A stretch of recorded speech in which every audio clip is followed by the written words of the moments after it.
Ambati silks Kanchipuram sari store now in Vijayawada. Exclusive పట్టు saris, salwars and lehengas. Team India 2026 టీ20 world cup గెలిచి ఫ్యాన్స్ అంతా సంబరాల్లో ఉంటే పాకిస్తాన్ మాత్రం ఇప్పుడు తీవ్రమైనటువంటి ఆవేదనలు ఉన్నట్టుగా కనబడుతుంది. నిత్యం భారత టీం పైన ఏడ్చేటువంటి పాకిస్తాన్ మాజీ క్రికెట్లు మరొకసారి అదే రకమైనటువంటి ధోరణి కనిపిస్తున్నారు. పాకిస్తాన్ మాజీ ఫాస్ట్ బౌలర్ షోయబ్ అఖ్తర్ మన విజయం పైన ఇప్పుడు అక్కసును వెళ్ళగక్కుతున్నాడు. ఇండియా ఆధిపత్యం వల్ల క్రికెట్ భ్రష్టు పట్టింది. ఒక రిచ్ కిడ్ తన పక్కన ఉన్న పేద పిల్లల్ని పిలిచి క్రికెట్ ఆడుకున్నట్లు ఉంది అని నోరు పారేసుకున్నారు అఖ్తర్.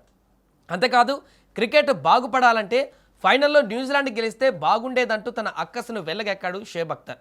తను ఒక క్రికెటర్, ఒక క్రీడాకారుడు, మాజీ క్రీడాకారుడు, తనకు కూడా తెలుసు క్రికెట్ అంటే ఏంటిదనేది. అయినా కూడా ఈ రకమైనటువంటి వ్యాఖ్యలు చేయడం అనేది ఇప్పుడు క్రికెట్ వర్గాలన్నింటినీ కూడా ఆశ్చర్యానికి గురిచేస్తున్నాయి. ఇక అఖ్తర్ వ్యాఖ్యల గురించి ఒకసారి క్లుప్తంగా మనం మాట్లాడుకుందాం. ముందుగా అఖ్తర్ రిచ్ కిడ్ కామెంట్ గురించి చూద్దాం. నిజమే, బీసీసీఐ ప్రపంచంలోనే అత్యంత ధనిక బోర్డు కావచ్చు, కానీ గ్రౌండ్లోకి దిగాక డబ్బులు బ్యాటింగ్ చేయవు, టాలెంట్ చేస్తుంది. ఒక జస్ప్రీత్ బుమ్రా పర్ఫెక్ట్ యార్కర్ వేయాలన్నా, హర్షదీప్ సింగ్ వికెట్లు తీయాలన్నా కావాల్సింది డబ్బు కాదు, సొంత టాలెంట్. గ్రౌండ్లో వాళ్ళు చిందించినటువంటి చెమట, కఠోర శ్రమ. టీమిండియా క్రికెట్ ఈ స్థాయిలో ఉందంటే కారణం కేవలం డబ్బు కాదు, మన దగ్గర ఉన్న పటిష్టమైనటువంటి డొమెస్టిక్ స్ట్రక్చర్.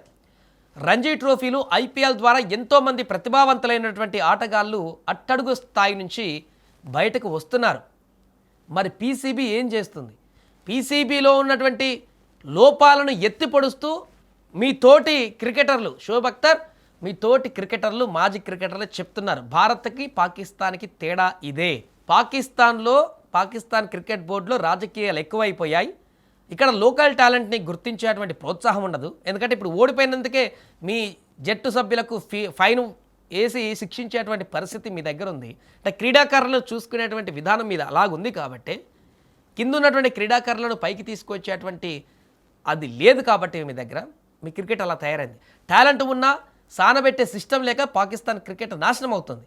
ఆ తప్పులు సరిదిద్దుకోవడం చేతగాక టీమిండియాను అంటే ఇప్పుడు ఎలా చెప్పండి?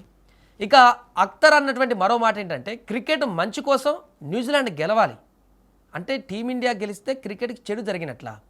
2023 వన్డే వరల్డ్ కప్ ఫైనల్లో టీమిండియా ఆస్ట్రేలియా చేతిలో ఓడిపోయినప్పుడు ఈ లాజిక్ ఏమైంది మరి? అప్పుడు క్రికెట్కి మంచి జరిగిందా?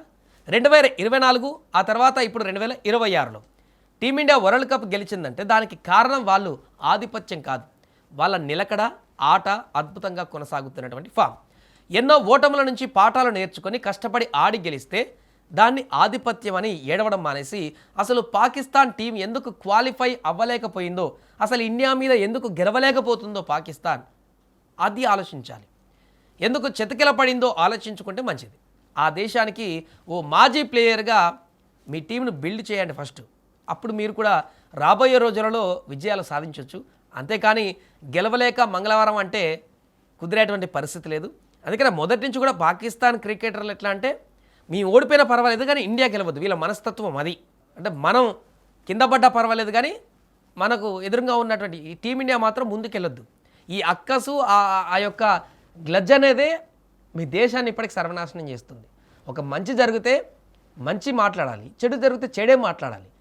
ఏదో పర్సనల్ కారణాల చేత, రాజకీయ కారణాల చేత, సొంత ఇంటెన్షన్ ఎజెండాలతోటి క్రికెట్ కూడా మీ సొంత రాజకీయాలు అంటగడుతున్నారంటే అంటే పాకిస్తాన్లో ఉన్నటువంటి క్రీడాకారులు కానీ, మాజీ క్రీడాకారులు కానీ, ఎవరైనా కానీ అంటే వీళ్ళ బుద్ధి ఇంతే, ఇంకా వీళ్ళు మారరు అనే దానికి నిదర్శనంగా రోజు ఎవరో ఒకరు, షాహిద్ అఫ్రీద్ కానీ, మొహమ్మద్ అమీర్ కానీ, ఈయన కానీ, ఇంకెవరైనా కానీ, ఎవరైనా సరే, ఎందుకంటే ఇలా మాట్లాడితే అక్కడ ఉన్నటువంటి ప్రజల్ని కొంత సాటిస్ఫై చేయొచ్చు.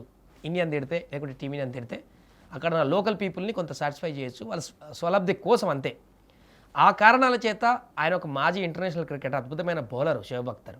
అలాంటి వ్యక్తి కూడా క్రికెట్ గురించి ఇంత దారుణంగా మాట్లాడడం అనేది ఆయన విఘ్నతకే వదిలిపెట్టాలనేటువంటి విషయం ఇప్పుడు చర్చకు వస్తుంది.